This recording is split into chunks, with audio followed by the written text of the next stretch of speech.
madaxweynaha maamulka Hirshabelle Maxamed Cabdi Waare iyo ku-xigeenkiisa Cali Guudlaawe ayaa muujiyay sida ay uga xun yihiin fulin la'aanta dhanka dawladda federaalka ee heshiisyadii ay horay ula gashay maamulka Hirshabelle sida ay noo sheegeen ila ku dhow madaxda dawlad goboleedka Hirshabelle waxa ay aaminsan yihiin in heshiisyo ay kamid ahaayeen dhismaha wadooyin madaxtooyada Hirshabelle iyo xafiisyo dawladeed iyo heshiisyo kale oo labada dhinac ay wada galeen aysan dhamaantood waxba ka dhaqan gelin hogaanka Hirshabelle ayaa sidoo kale sheegay in waxyaabo kale oo fududeyn ahaa oo ay ku heshiiyeen madaxda dawladda federaalka in aysan ilaa iyo hadda waxba ka qaban dawladda Soomaaliya iyaga oo shaki ka muujiyay sida ay u wada shaqayn karaan Hirshabelle iyo dawladda Soomaaliya dawlad goboleedka Hirshabelle ayaa galaya marxalad doorasho waxaana hogaamiyaasha maamulkaasi qaarkood ay hami ka qabaan in ay mar kale dib talada ugu soo laabtaan ayagoo damacsan in ay wax qabad ka dhigtaan mashaariicda ay u ballan qaaday dawladda Soomaaliya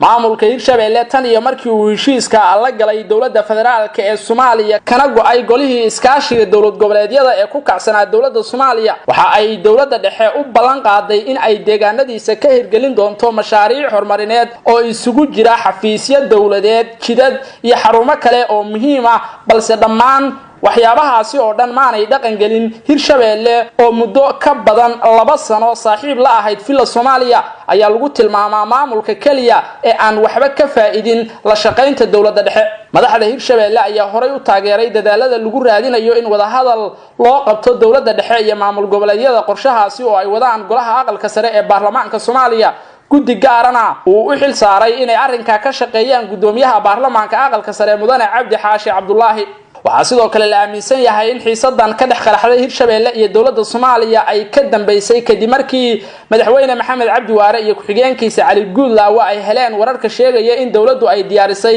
shakhsiyaadka ay u wado madaxweynaha Hirshabelle iyo ku-xigeenkiisa taa oo booska ka saaraysa madaxda iminka Cali Guudlaawe iyo Waare ayaa doonayay inay talada dib ugu soo laabtaan balse umaanay suurto galin oo waxa ay cadaadis kala kulmayaan dawladda dhexe iyagoo iminka bilaabay inay qaadacaan talaabooyinka dawladda horay waxa madaxweyne Maxamed Cabdi Waare uu amar ugu bixiyay in la joojiyo dibadbax dawladda lagu taageeri lahaa oo ka dhici lahaa magaalada Beledweyne ee xarunta gobolka Hiiraan go'aanka Hirshabelle ka soo baxay ayaa lagu macneeyay fariin loo diray madaxda dawladda looguna sheegayo in Hirshabelle aysan ku faraxsanayn xiriirka labada dhinac markasta oo la gaaro xilliga kala guurka Soomaaliya ee arrimaha doorashooyinka waxa kala fogaada siyaasiyiinta Soomaalida iyaga oo ku kala taga aragti ku saabsan marxaladda kala guurka dalka iyo dadka ay kala taageerayaan ku kala qaybsanaanta arrimaha doorashooyinka Soomaaliya ayaa laga cabsi qabaa in dalka ay marxalad kale u horseedo inkastoo wadamada beesha caalamka ee Soomaaliya dhaqaalaha siiya ay dhinacyada dawladda dhexe iyo maamul goboleedyada ku cadaadinayaan in ay gaaraan heshiis siyaasadeed